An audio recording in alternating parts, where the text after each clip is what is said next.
우리가 지난 시간에 포도원 비유에서 확인한 내용은 이게 지금 오늘 본문도 이제 포도원 비유 안에 있는 그 내용이죠.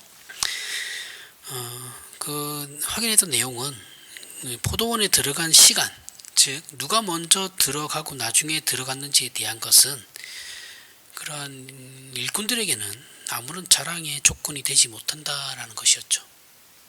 물론 포도원에 들어가게 된 것은 두말할 것 없이 그 포도원 주인의 은혜입니다. 그렇죠?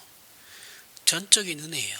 그 주인의 전적인 은혜고 그 은혜로 말미암아 포도원에 들어가게 된 겁니다. 그런데 포도원에 들어간 뒤에 이게 중요해요. 포도원에 들어간 뒤에는 그곳에서 무엇을 했는가에 대한 내용의 문제가 남아있는 거죠. 그죠? 그 내용의 문제에는 분명히 일꾼들의 책임이 있는 겁니다. 그죠? 내가 했느냐 안 했느냐, 내가 그 포도원 안에서 어떤 일을 했느냐 안 했느냐는 내 책임인 거예요. 그죠? 그래서 그 일을 하면서 내가 열매를 맺었느냐, 아무런 결과를 나타내지 못하고 아무런 결실도 나타내지 못했느냐 하는 것은 내 책임인 거예요. 제가 이것을 포도원 일꾼, 즉 신자의 자랑, 보상, 책임이라는 단어들과 동일하게 사용할 겁니다. 이해하시고 들으셔야 돼요.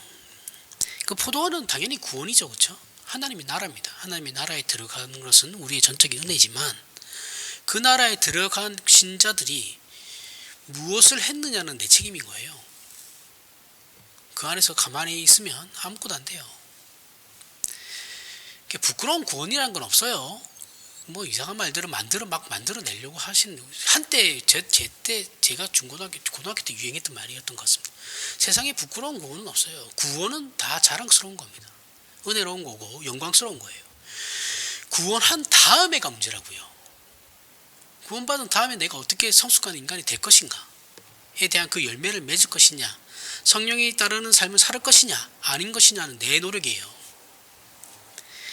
그래서 오늘 우리가 집중적으로 살펴보려는 내용은 부름을 받아 들어가게 된 포도원이 어떤 곳인지, 하나님의 나라라고 했습니다. 그죠? 그 나라의 성격을 알아야 돼요.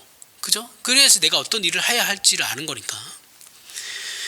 포도원이 어떤 곳인지, 그리고 그 부름이 가지는 의미, 그 구원이 가지는 의미를 바르게 이해하지 못하게 되면 우리는 포도원의 주인의 의도와는, 하나님의 의도와는 상관없이 그저 내가 먼저 구원받은 것으로 내 자랑을 삼으려고 한다라는 거예요.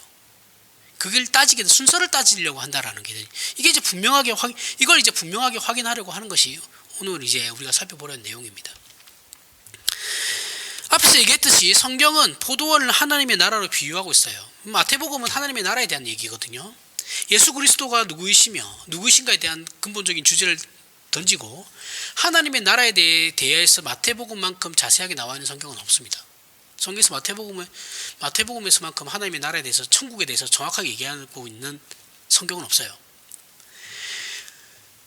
하나님의 나라에 대해서 계속 얘기하려고 하는 부분이거든요. 자, 그 하나님의 나라에 대한 비유예요. 당연히 포도원도. 이건 하나님께서 통치하시는 나라이시죠. 그죠? 하나님의 나라라는 것은 하나님께서 직접적인 통치가 이루어지시는 나라. 그러니까 신자들인 우리 일꾼들은 그 나라를 가꿔야 되는 거예요. 갖고 가야 되는 겁니다. 그래서 당연히 그 안에서의 결실을 맺어야 돼요. 열매를 맺어야 되는 거예요. 전도에서 사람을 전도하는 것이 그게 열매가 아니에요. 그런 걸 열매라고 하면 안 됩니다. 성경은 그런 걸 열매라고 하지 않아요. 뭐 전도 많이 하는 거 열매를 많이 맺었다고, 그게 아닙니다. 저도 어렸을 때 그렇게 다 배워가지고 항상 그게 이제 내 가슴에 뭔가 이제 문제로 남아서 있었거든요. 그게 아니에요. 열매는 그런 게 아니에요. 하나님 나라의 일에 우리 신자들이 동참한다는 차원에서도 우리가 할 일이 있을 뿐만 아니라, 그죠? 물론 하나님 나라의 일에 우리가 동참하는 것도 있어요. 그게 이제 전도가 되겠죠. 한 영혼을 구원하는 일, 열심히 내는 것도 있어요. 그것만 있는 것은 아니죠. 그죠? 그것뿐만이 아니라 이 나라 안에서 우리 신자들이 심고 가꾸며 거두는 것은 근본적으로 무엇이냐 하면 내 자신이에요. 내 자신을 갖고 가야 된다는 겁니다.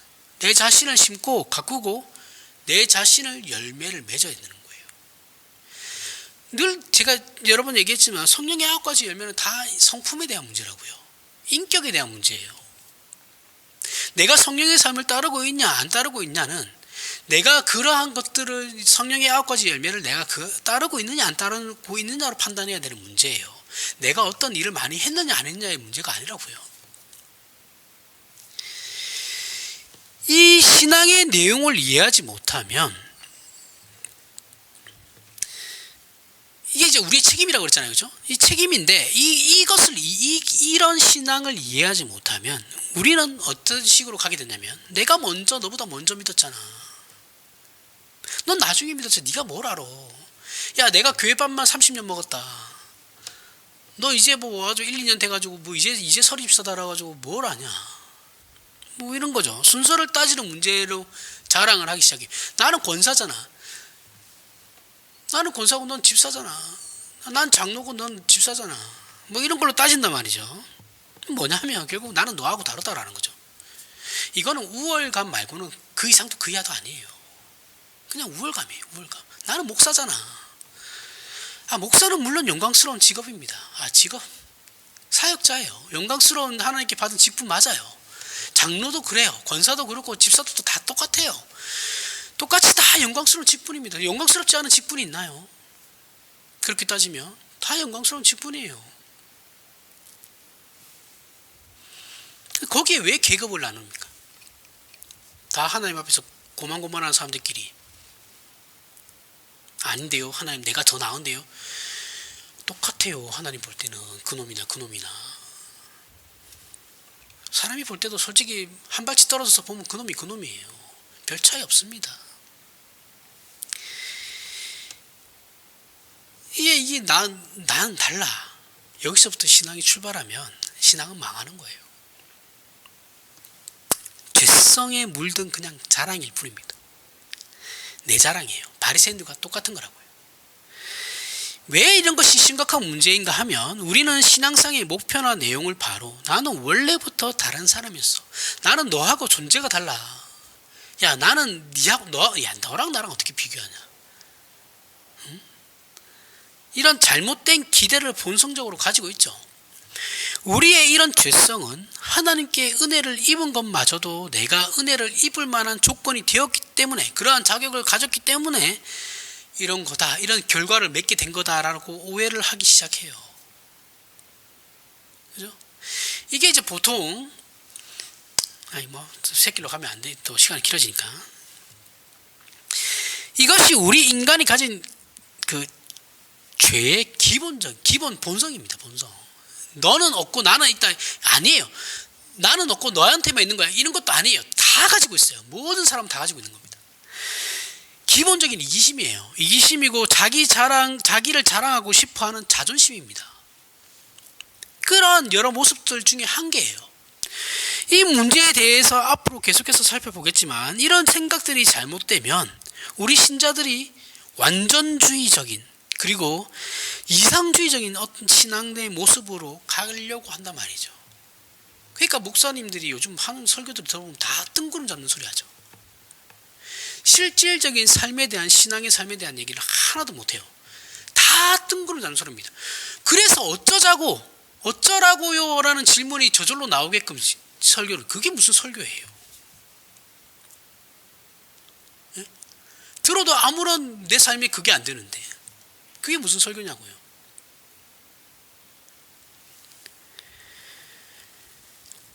하나님의 설교라는 건 기본적으로 하나님의 편을 드는 거죠. 하나님의 편에서 내가 서서 하나님의 말씀을 전하는 거죠. 가르치는 거예요. 설득시키는 거죠. 이 설교도 어떻게 보면 설득의 작업이거든요. 40분, 50분이라는 시간을 일방적으로 떠드는 것은 엄청난 권력입니다. 아닌 것 같지만 이게 권위거든요. 이거 자체가 권력이에요. 일방적으로 떠드는 거잖아요. 그렇죠? 내 주장이라고 하면 좀 그렇지만 성경적인 얘기를 일방적으로 얘기하는 거잖아요. 그렇죠? 이건 권력입니다.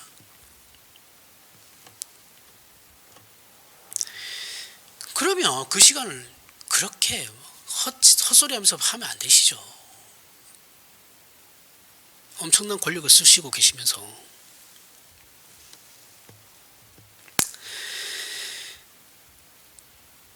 원래부터 나는 다른 종족이 너랑 달라. 야, 나하고 너하고 나는 열심히 하고 있잖아. 너는 열심히 안 하잖아. 이렇게 다른 종족이라는 것에 근거를 둔 어떤 청사진을 그리게 되고 그 망상에 스스로도 속아서 남에게 어떻게 돼요? 해를 끼쳐요. 그러니까 저번에 여러분 제가 교회 오면 눈에서 레이저가 나가요. 하트가 뿅뿅뿅 나가야 되는데 레이저로 나가가지고 이렇게 살핍니다. 누구 하나 걸려라. 그죠? 옛날에 기도 많이 하신다는 분들 치고 이러시지 않으신 분들은 없습니다. 교회 안에서. 다 아실 겁니다. 경험 다 있으실 거예요. 없을 수가 없어요. 우월감이 막 승천이 하늘을 뚫고 천장을 뚫고 교회 천장을 뚫고 하늘로 올라가 있거든요. 그런 사람들은. 오류입니다. 신앙의 오류, 오해, 이해를 못하고 있는 거예요. 기독교 신앙을. 마태복음 5장을 보면 이 문제를 쉽게 이해하기 위해서 예수님께서 좋은 예를 들고 계시죠. 5장에서 7장까지는 산상수훈이죠. 그렇죠? 우리 전에 다 했던 겁니다. 여기서 예수님의 가르침은 뭐냐면 하나님의 백성들은 세상의 윤리 도덕적 기준에 근거한 군자들과는 무엇이 어떻게 다른가에 대한 것에 대한 답이 세상의 윤리 도덕적인 사람과 신자가의 근본적으로 다른 것은 하나님께 속했느냐 속하지 않았느냐의 문제라는 거예요. 신자는 하나님께 속한 자다라는 거예요. 그래서 심령이 가난하고 심령이 가난한 자는 복이 있다. 심령이 가난한 거예요. 이미 여기 있는 건 팔복은 다 이미 그러한 상태에 있는 자들이라는 거예요. 그렇게 될 거다라는 게 아니에요. 그래서 신자는 하나님께 속했기 때문에 심령이 가난하고 애통하며 그 다음에 뭐예요? 온유하며 의에 줄이고 목마른 자이며 국률이 여기는 자이고 마음이 정결한 자는 복이 있고 그 다음에 화평한 자라는 거예요. 이런 것들은 윤리 도덕의 문제가 아니죠. 그죠? 하나님께 속한 영적인 문제입니다. 그리고 이것 때문에 마태복음 5장에 또 이런 예가 등장해요.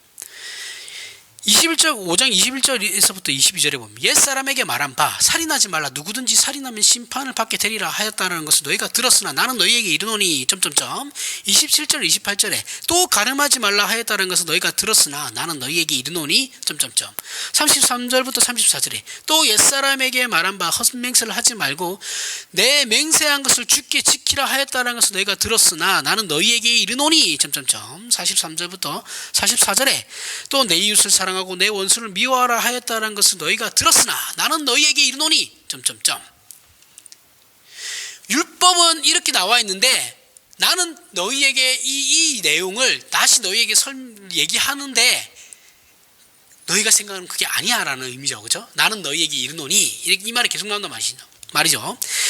이 내용은 하나님께서 이스라엘에게 주신 율법과 계명을 이들이 어떻게 오해하고 있는가, 그리고 그 오해의 근거들이 어떻게 인간 중심적인 발상으로, 즉 자기를 치장하는 것으로 전락되어 버렸나, 너희들이 하나님의 율법을 어떻게 이렇게 수준 낮은 것으로 전락시켜 버렸냐, 이것을 밝히시는 내용이에요. 율법은 잘못된 게 없죠. 그죠? 율법은 잘못된 게 없습니다. 그걸 엉터리로 해석하는, 인간 중심적인 사상에서 엉터리로 해석해 버리니까 문제가 되는 거예요. 그걸 예수님께서 지적하고 계시는 거죠. 그 다음에 그 율법의 진정한 의미는 그게 아니야. 그리고 그러면서 말씀하시는 거죠. 대조를 시키고 계시는 거예요. 그것이 마태복음 5장 44절에 나는 너희에게 이르노니 너희 원수를 사랑하며 너희를 박해하는 자를 위하여 기도하라, 이렇게 나오시는 거라고요. 즉 하나님의 사람은 무엇이 다른가?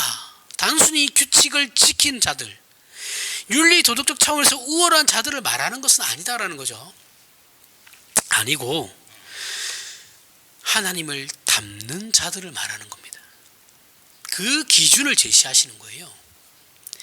나는 너희에게 이르노니 너희 원수를 사랑하며 너희를 박해하는 자를 위하여 기도하라. 이같이 한즉 하늘에 계신 너희 아버지의 아들이 되리니, 이겁니다. 즉 이것이 신앙을 점검하는 가장 중요한 내용이 된다는 거예요. 기준이 된다는 겁니다. 이건 윤리 도덕이 아니고 종교성이나 어떤 초월이나 우리가 많이 오해하고 있는 영성의 문제도 아니에요. 우리가 생각하는 영성은 많이 오해되어 있죠, 그렇죠? 이 영성이라는 말도 이제 자유주의 신학자들이 많이 쓴다고 해서 쓰지 말자고 하는데 그건 뭐 그럴 필요가 없습니다. 그들이 사용한다고 해서 왜 그 좋은 말인데 왜 사용하면 안 됩니까? 말이 안 되는 거예요. 해석이 다르죠. 그들이 생각하는 영성하고 우리가 생각하는 영성하고는. 영성이라는 건 내가 어떤 성령 충만하여 어떤 신비적인 힘이 있고 이런 걸 얘기하는 게 아니고, 기독교 안에서의 진정한 영성은 하나님을 닮는 것입니다. 그게 영성이에요. 성령의 9가지 열매를 내가 소유하고 있나? 그게 영성의 문제라고요.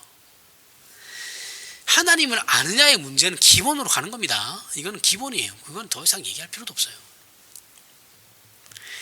그래서 마태복음 6장 1절이 사람에게 보이려고 그들 앞에서 너희 의를 행하지 않도록 주의하라. 그리하지 아니하면 하늘에 계신 너희 아버지께 상을 받지 못하느니라 라고 시작되는 거예요. 그래서 자, 5장이 끝나죠. 6장 1절에서 바로 예수님께서 이렇게 얘기하신다고요. 내가 왜 이런 말을 하냐? 너희가 하는 일들은 전부 다 사람에게 보이려고 하는 거잖아. 그렇게 의를 행하려고 하지 마라. 그렇게 해봐야 하나님께 너희가 받을 수 있는 건 아무것도 없다. 하나님께 보이려고 하는 것이냐, 사람에게 보이려고 하는 거냐, 선택을 해라.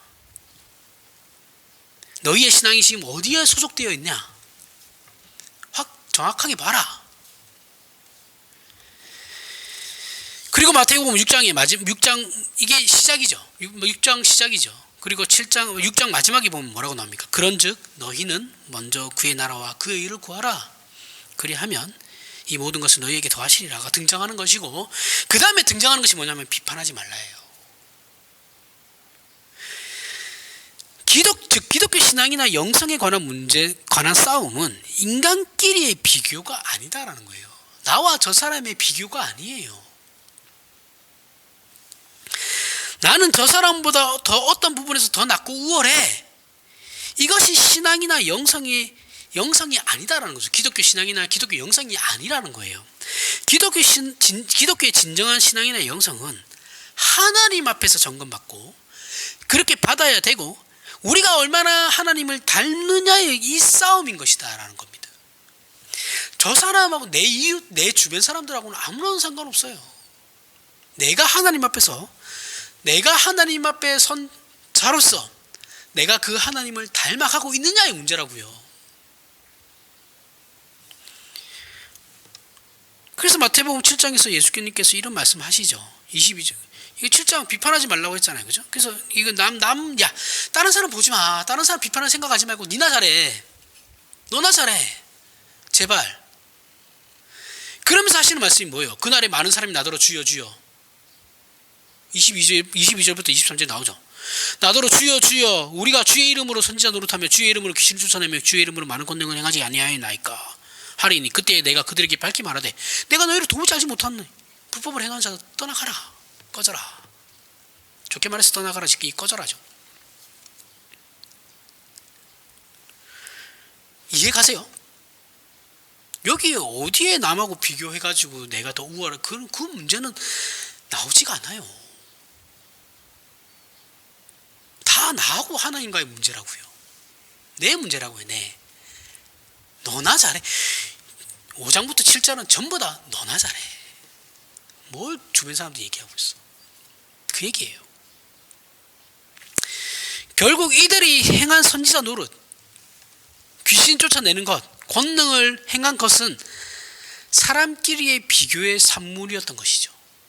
이들이 지금 하나님의 일이라고 주의 이름으로 귀신을 쫓아내고 권능을 행하고 선지자 노릇한 것은 자신이 하나님 앞에 선 어떤 자신에 대한 것이 아니고 결국 다른 사람과 나와의 문제에서 비교를 함으로 내가 저들보다 더 우월합니다. 그 이상도 그 이하도 아니다라는 거예요. 예수님께서 말씀하시는 거예요. 그것일 뿐이야. 난 저 사람보다 낫습니다. 저들이 세상에서 놀 때 나는 하나님이 이랬어요. 이거다라는 겁니다. 하지만 기독교 신앙이나 영성은 이런 사람들과의 비교가 아니에요. 하나님을 얼마나 닮느냐의 싸움인 것이죠.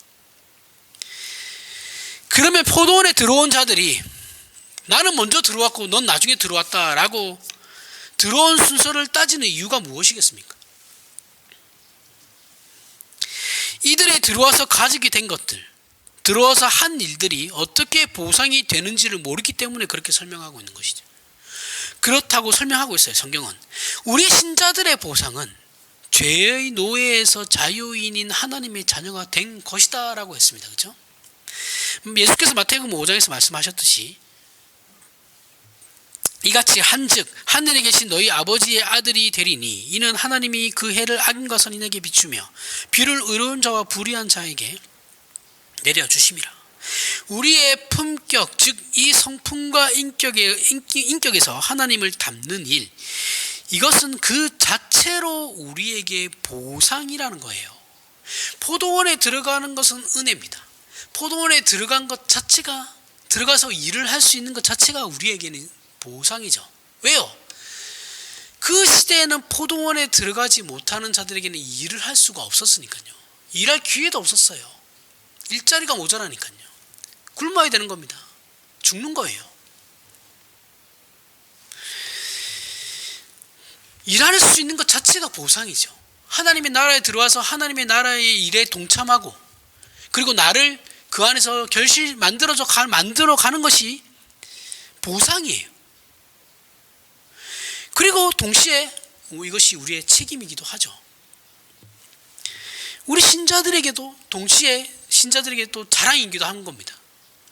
그리고 이 자랑은 언제나 책임인 동시에 감사이죠. 그죠? 보상이고 책임이며 동시에 자랑이지만 또한 감사인 겁니다. 그 이유는 이런 것들이 신자들이 포도원에 들어왔기 때문에 가능하기 때문인 것이죠. 포도원에 안 들어온 사람들은 이런 일을 할 수가 없어요. 어떻게 할 겁니까? 걔네들은 놀고서 있는데 아무것도 안 하고 허비하고 낭비하고 있잖아요. 그렇죠? 그러나 우리 기독교 신앙을 하나님을 닮고 하나님의 사람으로서 변화되며 채워져 가는 것으로 이해하고 있지 못하고 있다면 선지자 노릇했고 귀신을 쫓아냈으며 권능을 행하였다로 가게 된다고요. 그걸로 우월감을 가지려고 하고 내가 먼저 오래 믿었는데 이렇게 된다고요. 나는 너와 달라. 내가 먼저 왔잖아. 너보다 오래 믿었어. 이런 식으로 사람들과 비교하며 나는 저 사람보다 높습니다. 그렇게 확인하는 상태가 되어버린다라는 거예요. 신비주의자들처럼. 이런 확인 속에는 하나님께서 나를 먼저 부른 이유가 내가 저 사람과 다르기 때문이다라는 생각이 있기 때문이죠. 그렇지. 내가 이렇게 열심히 하니까 하나님께서 저 사람보다 나를 먼저 불렀겠지. 그렇지. 다 이유가 있는 거지.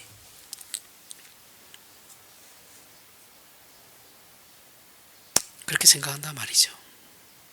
내 열심, 내 진지함, 내 진정성, 내 종교성을 하나님께서 인정해 줬다라고 생각하는 거예요. 이런 자랑에는 자기 자랑과 우월감이 저변에 깔려있기 때문에 처음부터 자신은 자신의 문제를 스스로 홀로 극복한 자라는 묘한 자만심이 안에서 있는 겁니다. 예를 들면 신앙적으로는 늘 실패하고 유혹이나 시험에 쉽게 넘어가며 신앙의 수준이 낮고 열심을 내지 않는 사람들에 대해서 우리가 어떤 태도를 취하는지를 생각해 보셔야 돼요. 우리가 볼 때 저 사람 참 나이롱 신자야 라고 생각하는 그 사람 한번 생각해 보세요. 이미 나이롱 신자야 라고 해서 거기서 판결이 났죠. 그렇죠? 그러나 이런 사람들을 정죄하는 근거는 너는 나이롱이지만 난 나이롱 아니거든. 나는 신실한 자야. 이게 있는 거죠. 그렇죠? 너와 달라. 그게 우리 안에 있기 때문에 그런 겁니다. 하지만 우리는 결단코 저들과 내가 다르다고 얘기할 수 없어요. 별 차이 없습니다. 이런 것으로 그 사람과 나를 비교하는 것은 그 자체로 신앙적인 자세도 아니죠. 물론 그들은 방탕한 것은 맞아요. 허비하고 있는 건 맞아요. 낭비하고 있어요, 시간을. 혹여 내가 그들보다 잘난 것이 있다면, 그럼에도 불구하고 혹여 내가 그들보다 잘난 것이 있다면 나는 주어진 시간을 낭비하고 허비하지 않고 채우고 있을 뿐입니다. 그게 다예요. 그들보다 나은 건 그게 다입니다. 이것을 채운 것으로 내가 나에 대한 확인을 했으면, 남이 방탕하게 사는 것을 특별히 꼬집어서 지적할 필요가 없어요. 자, 제가 개혁파 신학을 처음 접했을 때 너무 분했거든요. 왜 분했냐면 화가 났었어요. 너무 화가 났었어요. 한국 기독교에. 왜 내가 교회를 30년을 다녔는데 이렇게 얘기하는 사람이 없었을까? 이렇게 가르치는 사람이 없었을까라는 거예요. 제가 대학원을 30에 들어갔나? 30에 들어갔어요. 30에 들어갔으니까. 물론 그 전에 이제 조금씩 알게 됐습니다. 1, 2년 전에, 대학원 들어가기 1, 2년 전에 책을 읽으면서, 그때부터 이제 책을 읽으면서 알게 됐어요. 근데 그때는 맛만 본 거고, 제대로 알게 된 건 이제 신대원에 들어간 거죠. 들어가서 알게 됐죠. 좋은 선생님을 만났습니다. 사실이에요. 좋은 스승을 만나는 게 정말 중요합니다. 그래서 너무 화가 났었어요. 그래서 뭐가 화가 나니까 이제 정지하기 시작하는 거죠. 그렇죠? 아니야, 그거 아니야, 이거 아니야, 막 내 잘난 척을 하고 다녔단 말이죠. 근데 이제 나중에 선배 좋은, 제가 존경하는 목사님 중에 한 분이, 먼저 된 자가 가질 수 있는 건 심판이 아니고, 먼저 된 자가 가질 수 있는 건 기다림이다. 그거밖에 없다. 인내하는 거다. 네가 아는 것만큼 인내해야 되고, 네가 아는 것만큼 다른 사람 기다려줘야 되는 거다. 정말 그때 뒤통수를 세게 얻어맞는 것이었어요. 왜냐하면 나는 옳은 일을 한다고 생각했거든요. 저는 전적으로 오직 성경, 그렇지, 이렇게 가야지, 그런 생각이 있었단 말이죠. 그 얘기를 듣는데 정말 뒤통수를 맞는 것, 세게 맞았어요.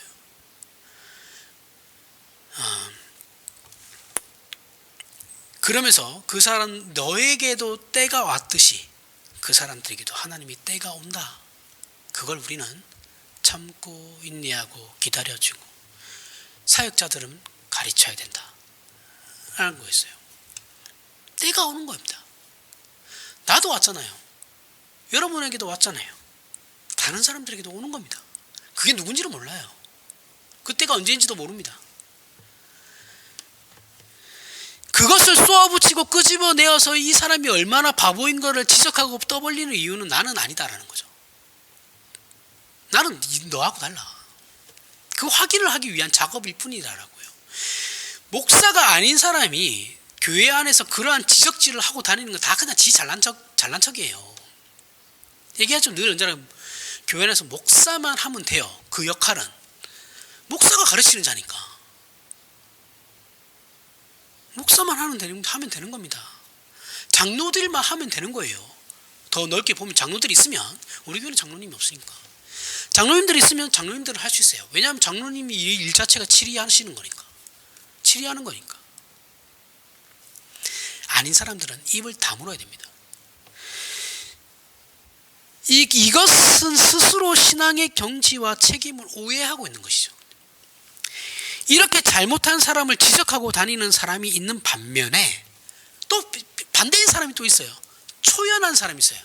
모든 것을 초월했다는 듯이. 예로 누가 바람을 피웠다 하면, 야 지금 어떤 집사가 바람 피웠대. 야, 집사가 어떻게 바람을 피워? 그게 말이 돼? 이런 스타일이 있고, 마치 이런 말들은 들리지도 않는다는 식으로 바람을 피웠다는 것도 웃긴데 너는 왜 그걸 나한테 얘기해서 내 기분까지 망치게 만드냐. 이건 더 나쁜 거예요. 정말 나쁜 겁니다. 근데 본인은 몰라요. 본인은 되게 막 초연한 척하죠. 우리가 신앙의 경지에 대해 오해하는 것이 우리가 죄에 대하여 넘어지지 않는 것에서부터 출발해서 죄를 이기고 죄의 감각이 없어지는 것을 신앙의 높은 경지라고 생각합니다. 하지만 전혀 그렇지 않아요.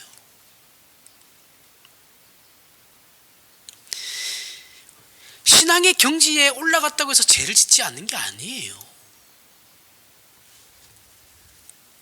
죄는 우리가 죽는 그날까지 우리에게 가장 무서운 유혹입니다. 시험이에요. 위협의 대상이에요. 우리는 그것을 거의 우리의 힘으로 이기지 못합니다. 절대 못해요. 보통은 하나님께서 면해 주시니까 이기게 되는 것이죠. 아니면 정말 사소한 작은 문제에서는 우리가 이기겠죠. 우리가 죄에 대하여 기가 막힌 어떤 결단이나 의지력으로 극복한 일들은 모두 하나님의 은혜입니다. 하지만 우리 스스로 할 수 있었던 것은 없어요. 하지만이 아니죠. 우리가 스스로 할 수 있는, 우리 스스로 어떤 죄를 극복한 일들은 그건 내 착각이에요. 사실은 그 모든 것이 하나님의 은혜로 넘어가게 되는 겁니다. 그래서 우리는 상대방에게 아직 그것을 못 끊었냐? 야, 넌 아직도 그렇게 사냐? 이렇게 얘기하면 안 된다라는 거예요. 어려운 거죠. 그러나 분명히 끊어야 되는 겁니다. 그렇죠?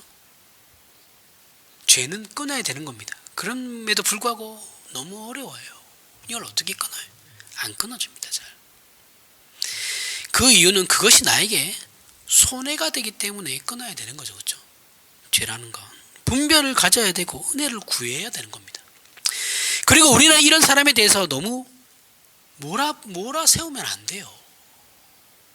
밀어붙여도 안 돼요. 그 사람과 동일한 문제를 내가 하고 있지 않은 가장 큰 이유, 저 사람이 짓고 있는 죄를 내가 하고 있지 않은 이유는 뭐냐면 내가 그 문제에 아직, 그 죄에 아직 접촉되지 않았거나 내 관심에 바뀌기 때문에 그런 겁니다. 바람 피우는 문제에 있어서 저 사람은 그 바람 피우는 일이 좋을지 모르지만 저에게 있어서는 그거 내 관심 바뀌거든요. 그죠? 관심이 없어요. 저는 이런 거라고요. 예를 들면 그런 겁니다. 예를 들면 그러니 그 문제에서 난 자유로울 수, 약간은 자유로울 수 있죠. 그렇죠? 절대적인 건 없잖아요. 없겠죠. 없습니다. 없을 겁니다. 없습니다. 나도 뭐 그 누군들 어떻게 될지 모르니까 아무도 몰라요. 이건. 하지만 지금은 내가 관심이 없기 때문에 저 사람이 짓는 죄에서 약간은 멀어질 수 있겠죠. 그렇다고 해서 내 안에 죄가 없냐? 아니요. 나는 다른 문제에 죄가 있죠. 내 죄의 문제는 저 사람은 또 쉽게 넘어갈 수 있는 부분이 있는 거죠. 그렇죠? 잘 극복할 수 있어요. 왜냐하면 그 사람에게 있어서 내 죄의 문제로 관심이 없는 걸 수도 있는 거니까. 그래서 어떤 문제에 대해 누군가가 야 그것도 못해? 이렇게 하면 되지. 이렇게 막 쉽게 극복한 것처럼 얘기하면 사실 그 사람에게는 그 문제는 그렇게 큰 유혹거리가 아니다라는 거죠. 그죠? 여성들은 보통 명품 가방이나 보석을 가지고 싶어 해요. 명품 가방 싫어하는 여자들 잘 없습니다. 그죠? 보석 싫어하는 여성들 잘 없어요. 남성들은 보통 명품 벨트, 명품 시계, 그죠? 자동차 이런 거 가지고 싶어 해요. 그런데 전 명품 벨트를 왜 매는지는 이해를 1도 못합니다. 명품 시계도 별로 관심이 없어요. 그걸 왜 비싸게 주고 갔다가 괜히 긁어먹으면 마음 상하잖아요. 그게 한 며칠은 갈 거 아니야. 그런 것도 싫어요. 그러나 저도 제가 관심 가지는 것에 있어서 잘 못 넘어가는 게 있겠죠. 그렇죠? 저것도 가지고 싶은데 참았지만 마음속에는 늘 있어요. 기회만 되면 사려고 하겠죠. 돈은 없지만 사고 싶은 충동은 남아있는 거죠. 우리는 각자가 관심을 가지는 것에 대한 유혹은 거의 못 이겨요. 내가 관심을 가지는 것의 유혹에 대해서 내가 잘 못 이기듯이 다른 사람도 마찬가지인 겁니다. 근데 단지 그 사람이 좋아하는 걸 내가 관심이 없을 뿐인 것이죠. 그렇죠? 그러니 다른 사람이 내가 관심 없는 것에 빠져 있거나 그 유혹에 걸려 실패하거나 혹은 과욕을 부리는 것을 볼 때 나는 마치 그 문제를 극복한 사람인 양 상대방을 정죄하면 안 된다고요. 마찬가지죠. 저는 노트북에 욕심이 있어요. 노트북은 좀 좋으면 좋겠어요. 늘 그런 욕심이 있거든요. 근데 제 노트북이 좋은 거예요. 쓸만해도 아직까지도 쓸만해요. 좋은 걸 샀으니까요. 좋은 걸 샀으니까 그때 당시에 무리해서 좋은 걸 샀어요. 오래 쓰려고. 그래서 오래 쓰고 있어요. 저희 담임 목사님이 제 신대원 졸업할 때 노트북을 또 사준 게 있거든요. 그거 아직까지 씁니다. 그거 쓰다가 실컷 잘 쓰고 아내한테 주고 제 아내가 제 노트북을 다시 사줬거든요. 좋은 걸로. 둘 다 아직까지 써요. 왜 살 때 좋은 걸 샀으니까요. 근데 요즘 나오는 노트북도 다 얇고 가볍고 더 좋잖아요. 그렇죠? 눈이 돌아가요. 저는 핸드폰 욕심은 별로 없습니다. 대신에 저는 노트북이 좋은 걸 갖고 싶은 거예요. 근데 쓸만한 걸 버릴 수는 없잖아요. 그렇죠? 그렇다고 사양이 얘들보다 지금 나온 것보다 많이 떨어지는 것도 아니니까 그냥 쓰는 거예요. 하지만 눈은 돌아가죠. 항상 가면 노트북 코너에 가 있어요. 저도 모르게 거기 자판에 손이 올라가 있고 이런 거란 말이에요. 그렇다고 나는 노트북에 그렇게 관심이 있는데 제 아내가 만약에 관심도 없지만 한송이 안에 한송이 사무는 거기 있는데 관심 없어요. 핸드폰에 욕심이 많아. 그렇다고 해서 내가 너는 왜 그래 이렇게 얘기하면 안 된다라는 거죠. 그럼 답변을 모르겠어요. 너는 왜 그래 이런 거죠. 그죠? 마찬가지다라는 거죠. 어지간한 신앙의 경지에 올라도 이런 건 해결되지 않아요. 절대 해결 안 됩니다. 이게 이제 이런 것이 이제 억울한 거예요. 우리에게 있어서. 신자에게 있어서 이게 억울한 면이다라는 거예요. 우리에게는 누구 이러면 아직까지 자다가도 화가 나는 사람 있죠. 저도 있습니다. 있어요. 몇 명 있어요. 지금도 피가 거꾸로 쏟아요. 그 사람 생각하면. 우리는 그 사람을 잊어야 돼요. 그죠? 잊어야 됩니다. 잊기로 해야 되는 거예요. 증오심을 가지고 있으면 안 돼요. 그냥 잊어버려야 됩니다. 복수의 칼을 가는 일을 하지 말아야 됩니다. 저거 나중에 내가 진짜 된통 한번 제대로 복수하리라 그런 마음 가지지 말라는 거예요. 이것이 포도원에 부름받고 그곳에 들어온 사람들이 해야 하는 일인 것이에요. 우리는 생명을 심고 가꾸며 결실하는 일을 위하여 부름을 받았습니다. 여기에 우리 인생의 자랑이 있고 보람이 있죠. 우리가 자랑하는 것은 생명에 종사하고 있는 것, 하나님을 닮고 있다는 것이 우리의 자랑이에요. 하지만 우리 자신이 이것을 그렇지 않은 사람과 비교하고 있다면 비교하는 것 자체로 우리는 이미 죄에게 지고 있는 겁니다. 사람 앞에 서는 문제가 아니라 하나님 앞에 서야 하는 문제예요. 신앙도 이렇게 비교하면 안 되죠. 그렇죠?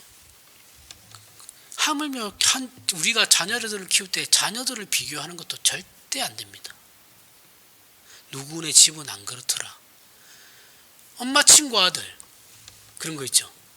옛날에 한참 엄마 친구 아들은 공부도 잘하고 학원도 엄마 말도 잘 듣고 착하고 엄마 친구 아들은 완벽하잖아요. 그런 사람 없어요. 그렇게 비교하면 안 돼요.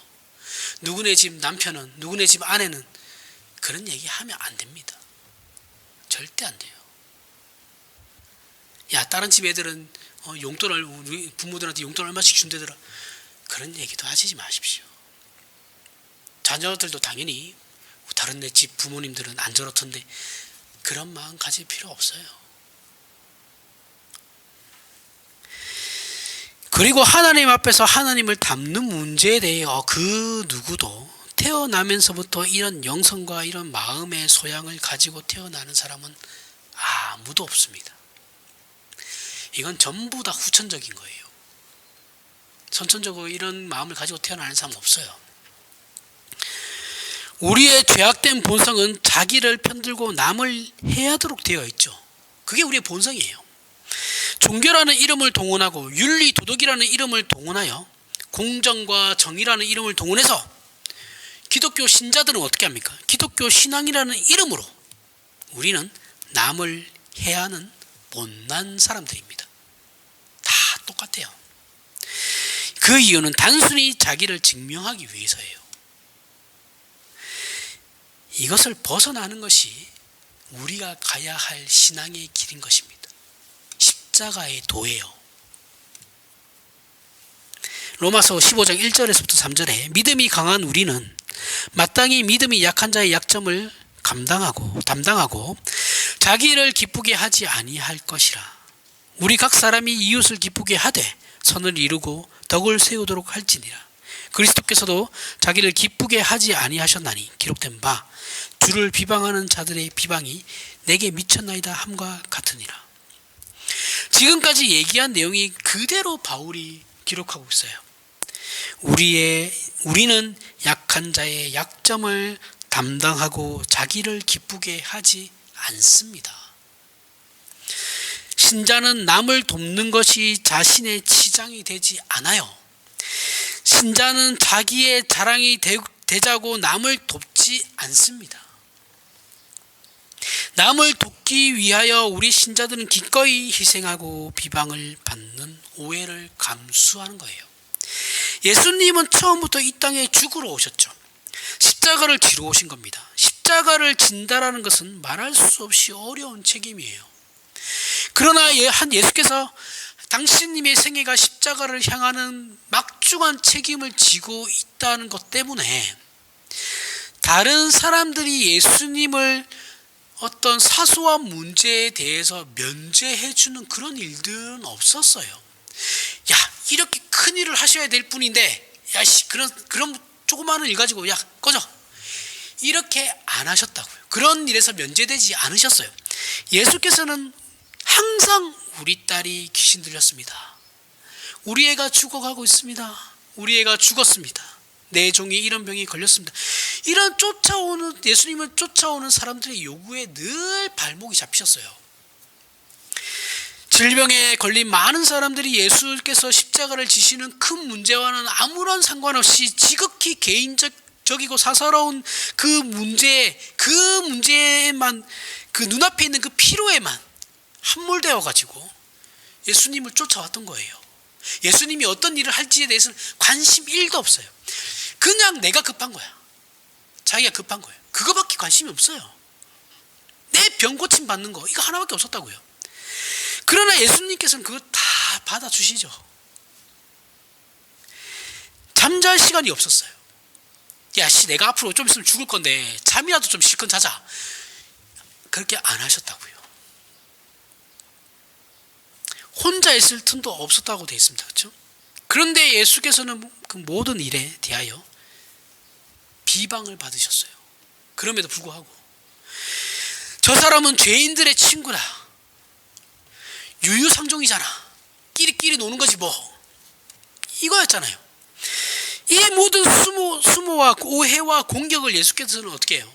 감수하셨다고요. 감수하시고 본인이 하셔야 할 그 일인 기엽고 십자가에 죽으셨다 말이죠. 십자가를 지고 골고다를 올라가는 예수님을 여자들이 울면서 쫓아갑니다. 그래서 예수님께서 여인들아, 나를 위하여 울지 말고 너와 너희 자녀를 위해서 울어라, 이렇게 말씀하시죠. 그리고 예수께서 십자가에 못 박힐 때 사람들이 뭐라고 조롱했습니까? 내가 만약 하나님의 아들이었거든 내려와 봐. 예수님의 답변이 무엇입니까? 아버지, 저들로 사하여 주시옵소서. 저들이 하는 것을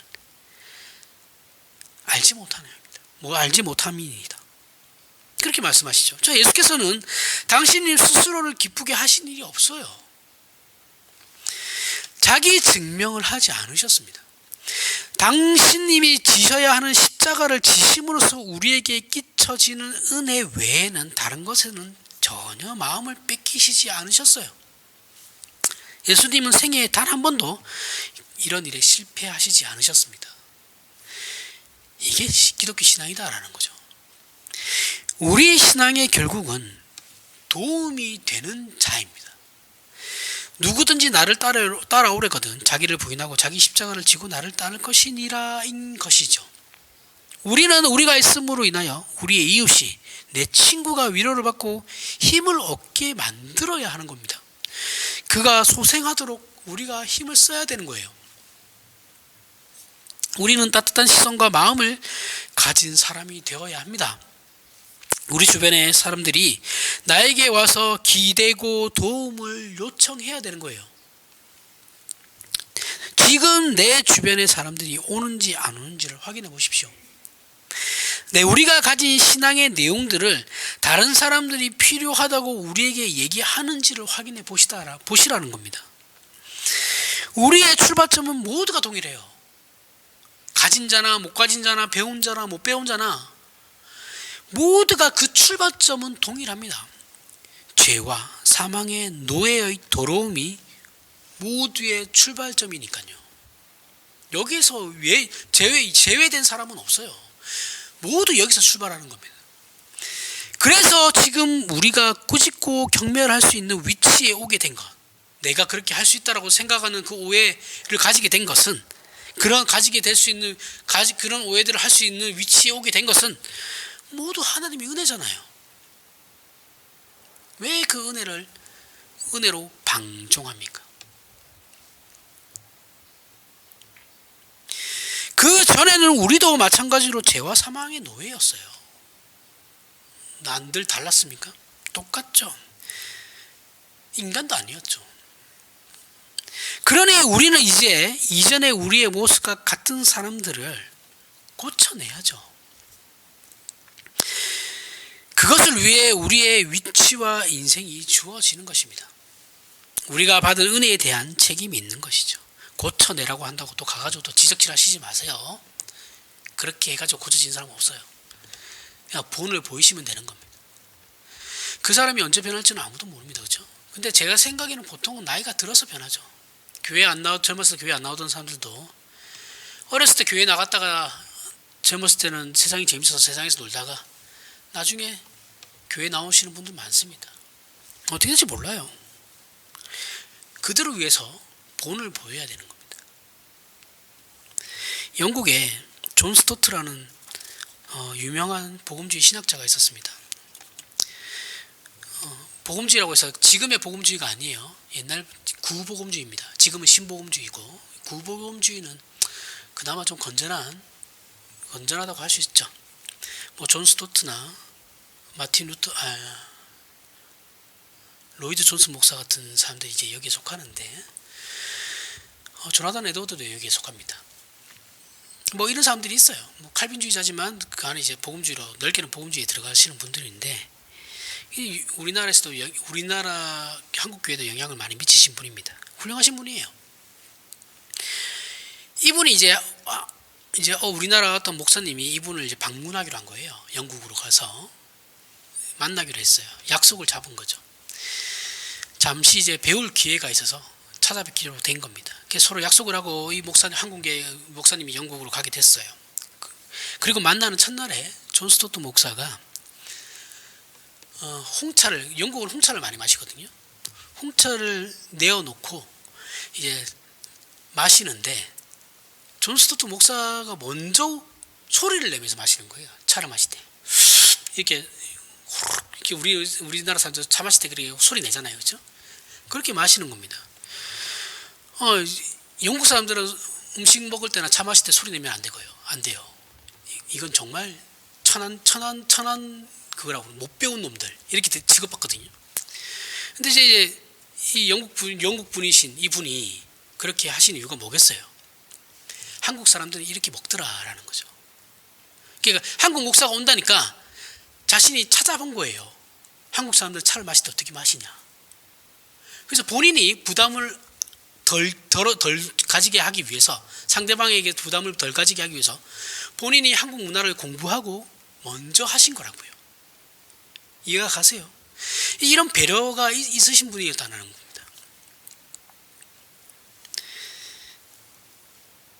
누가 잘났나의 문제는 아니에요, 그죠? 문화의 차이입니다. 우리는 소리를 내면서 음식을 먹는 건 우리 한국의 사람들 대부분이 보통 그렇고 문화입니다. 왜 서양에서는 소리 내면서 먹으면은 맞거든요, 식탁에서. 예의 없는 사람이라고. 이게 뭐 어디가 잘났다라는 문제가 아니에요. 문화의 차이예요. 문화의 차이고. 그런데 이제 존 스토트 목사 입장에서, 영국 사람의 입장에서는 상당히 꺼리는 문화임에도 불구하고 상대방을 위해서 자신이 먼저 그렇게 했다라는 거죠. 이런 게 이제 배려입니다. 배려.